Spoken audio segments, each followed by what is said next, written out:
সর্বকালের সেরা 5 জন ফুটবলার। নম্বর 5-এ রয়েছে জিনেদিন জিদান। তিনি ফ্রান্সের হয়ে 1998 সালে বিশ্বকাপ জিতিয়েছেন। নম্বর 4-এ আছেন দিয়েগো ম্যারাডোনা।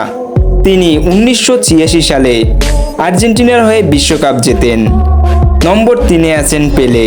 তিনি ব্রাজিলের ফুটবলার। ইতিহাসের একমাত্র খেলোয়াড় হিসাবে তিনি 3বার বিশ্বকাপ জিতেছেন। ভিডিওটি শেষ করার আগে আপনি যদি এই 3 জনের মধ্যে কারো ভক্ত হয়ে থাকেন, অবশ্যই চ্যানেলটিকে সাবস্ক্রাইব করে ভিডিওতে একটি লাইক দিয়ে রাখবেন। নম্বর 2-এ রয়েছে লিওনেল মেসি। তিনি ফুটবল ইতিহাসে একমাত্র ব্যক্তি যিনি 8টি ব্যালন ডি'অর জিতেছেন। 1 নম্বরে রয়েছে ক্রিস্টিয়ানো রোনালদো। পর্তুগালের এই ফরওয়ার্ড ইতিহাসের সর্বোচ্চ গোলদাতা। এই 5 জনের মধ্যে আপনার প্রিয় খেলোয়াড়কে অবশ্যই কমেন্ট করে জানিয়ে দিবেন।